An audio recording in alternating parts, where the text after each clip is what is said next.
Okay then, so the double platinum plugs worked. Now, how long they'll work, I don't know. I can't remember if I left this thing with a lot of gas in it or a little, but I think I might have poured all the boat gas and stuff like that in it.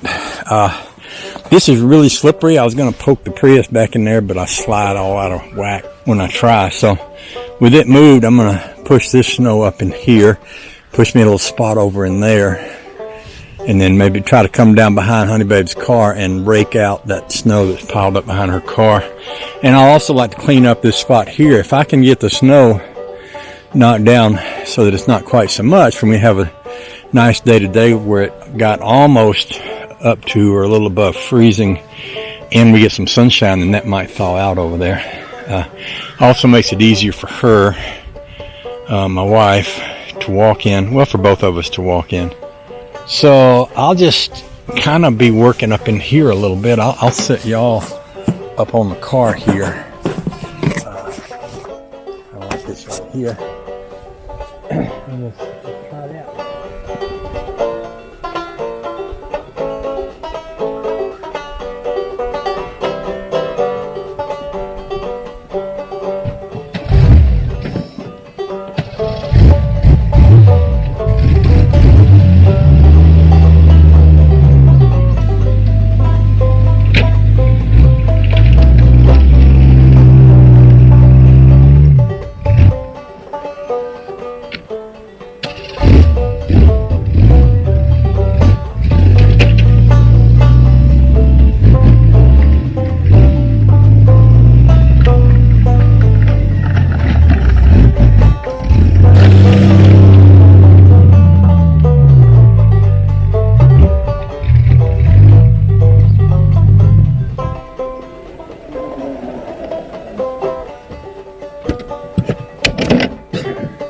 I can say that it's still not idling dreadfully well. Take another look at that choke.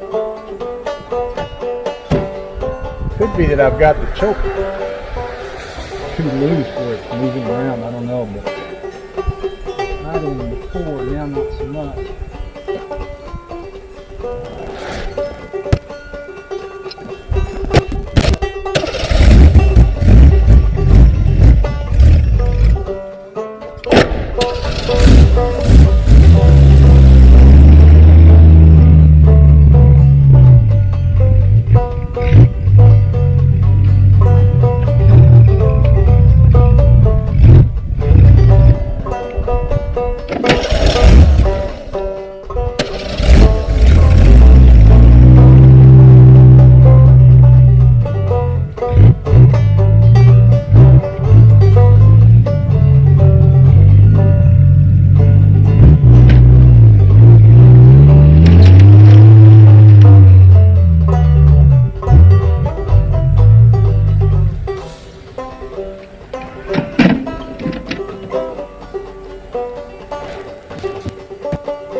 Have a moment like this, it makes me wonder, what are people in the future going to do without carburetors to adjust? I mean, just think about it.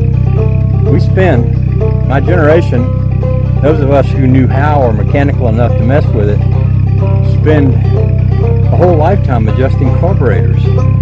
What are kids going to do in the future? They're just going to be lost. They're not going to have anything to do. They're going to have to just sit around and play with their cell phone. And the reason is they don't have carburetors to adjust.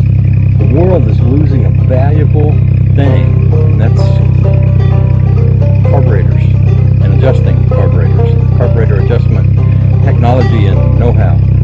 That's just my 2 cents worth. Bing, bing. Spend it any way you want.